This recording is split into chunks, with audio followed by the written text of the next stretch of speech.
नवाज शरीफ ने गिरफ्तारी के खौफ से बड़ा यू टर्न ले लिया। वतन वापसी की आस लगाए रहनुमा को हरी झंडी दिखा दी। मुशावरती इजलास में साफ कह दिया, अदालत से रिलीफ मिला तब ही वापस आऊंगा। नून लीग के इजलास में क्या हुआ? बोल न्यूज अंदरूनी कहानी सामने ले आया। कानूनी रिलीफ के लिए कानूनी माहिरीन ने सर जोड़ लिए। सजा के खिलाफ हाईकोर्ट में अपील की तैयारी कर ली गई। नवाज शरीफ ने पार्टी रहनुमाओं को हरी झंडी दिखा दी, फौरी तौर पर वतन आने से इनकार कर दिया। नून लीगी कायद ने बड़ा यू टर्न पार्टी इजलास में लिया। इजलास में क्या हुआ? बोल न्यूज अंदरूनी कहानी सामने ले आया।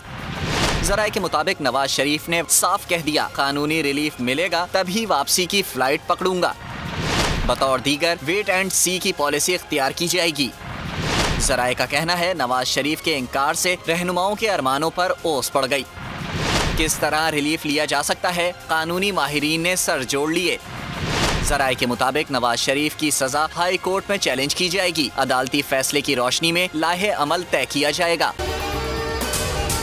अगर आपको ये वीडियो पसंद आई है तो हमारे चैनल को सब्सक्राइब करें और बेल आइकन को प्रेस करें।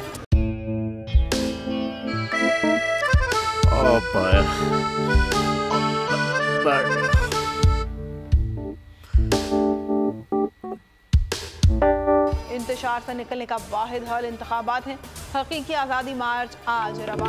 हम आईन के मुताबिक अगर आप उसको ये रिपोर्ट दे दें तो मैं आपको अपनी 4 सीटें दे दूंगा। मौलाना हाँ साहब, वो जो रिमोट हमें दे दे और वो जो नीली पीली चैनल है वो लगाए।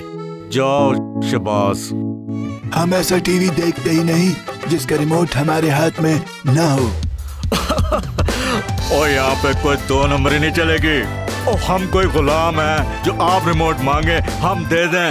Absolutely not. यहाँ पे सिर्फ पाकिस्तान का नंबर 1 चैनल चलेगा, बोल, जो हकीकी सहाफत की जंग लड़ रहा है। पाकिस्तान के लिए कोई और नहीं, सिर्फ बोल खड़ा है। आप सब भी बोल देखें।